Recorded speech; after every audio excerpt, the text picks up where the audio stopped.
Can you tell the difference between a $10,000 Chanel bag and a $200 knockoff? So in today's video, I want to talk about the rise of the super fakes. So I recently came across an article from the New York Times. It's an older article. I think it came out in June of last year, but it's really, really good. And I would highly recommend to check it out, especially if you are super into that kind of stuff, luxury bags and, you know, just that whole world in general. It was extremely interesting. I enjoyed it. It has like an option, you can listen to it or you can read it. I listened to it because I love a good like audiobook or just something to listen to while I'm having my coffee.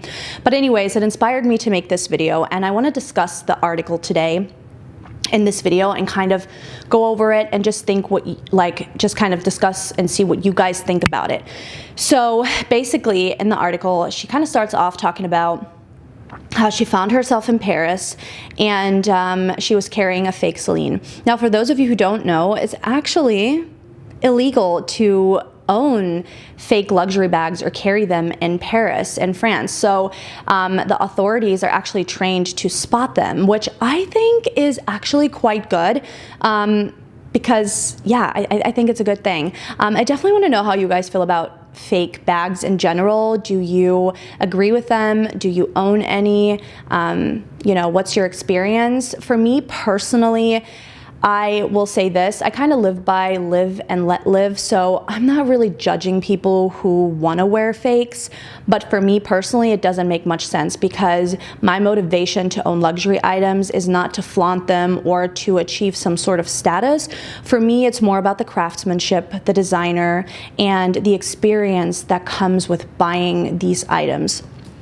And if you are someone that purchases luxury bags, then you will know what I'm talking about. So for me, it just wouldn't make any sense to own anything fake. But also, I think that that industry is not a good one to be in or to support. But again, I'm not judging people on that. I will say that within the last year or two, there's definitely a new breed of super fakes that have hit the market, and they are so good that they're easily just getting pushed through customs, and it's really, really hard to see that they are not authentic with the naked eye, which kind of leads me to jump right into what I want to talk about. I think that this is becoming a big, big problem for the luxury fashion world and for luxury bags in general. So there's a lot of us, I'm sure, that want to save money every once in a while, and we want to buy something from a pre-loved website. I'm going to read something to you guys that I then found while I was doing some research after I listened to the article. So let me pull it up really quickly. So they interviewed an authenticator from Fashion File, and I'm going to quote what he said. He said, "The fakes are getting so good to the point that it comes down to the inside edgings or 9 stitches instead of 8. Sometimes you really have no idea and it becomes a time-consuming egg hunt." Now, this coming from someone who is coming in contact every day with designer bags that need to be authenticated. This is coming from a professional that is trained in this. Now, for some of you who don't know, I used to work in pre-loved luxury stores where I actually authenticated bags for the stores. And I will tell you that usually it can be pretty easy to spot a fake if you're trained and know what to look for. Now, there was a time where I had no idea, right? Until I got trained to know what to look for. Fast forward to maybe a year ago, my friend bought a fake YSL bag. When she showed it to me, she didn't tell me that it wasn't authentic, and obviously I didn't look for it. But I just looked at it and I was like, oh my God, it's beautiful, I love it. I did not realize that it wasn't authentic until later on. And that is wild. That is how good these bags are getting. Now imagine you spending $3,000 instead of $4,000 and you're feeling really, really good about saving that $1,000, and you get your bag and you love it. And little do you know, it's not even authentic. So these places from China are shipping these bags across to the United States or all over the world. They're getting distributed, and a lot of people might not even know that they're buying fakes. It is absolutely scary. It is terrifying, and I don't love it at all.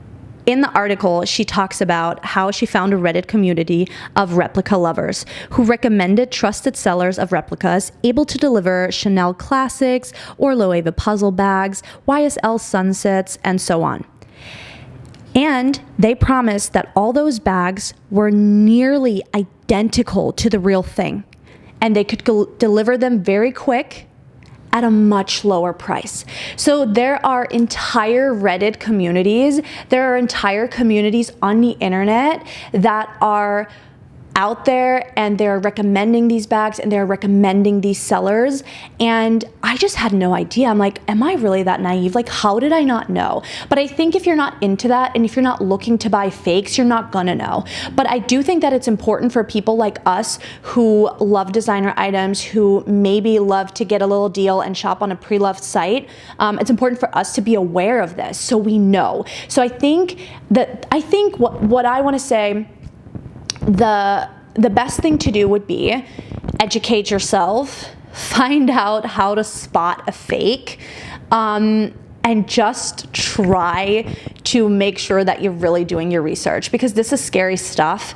I would be so devastated if I bought a bag that wasn't real and I was stuck with it, you know? So yeah, very, very scary. And it has been happening a lot. I've been seeing this pop up so much on the internet where people are like, oh my God, I bought a bag from XYZ and it was a fake and I want my money back and blah, blah, blah. Honestly, I would probably sue a company like that. I don't know, I would have to look into the legalities of it, but I would be furious. Like, I would be absolutely furious. But if their authenticators are having a hard time authenticating these bags, like, oh my God, how can we authenticate them? How can we be sure if these trained professionals that are doing this on a daily basis are having a hard time? That is why I think there are so many bags that are fake that are now slipping through their hands. It's just absolutely wild. Anyways, I would love to hear your guys' opinion on it. Make sure to check out that article. If you do, come back to this video. Let me know if you enjoyed it.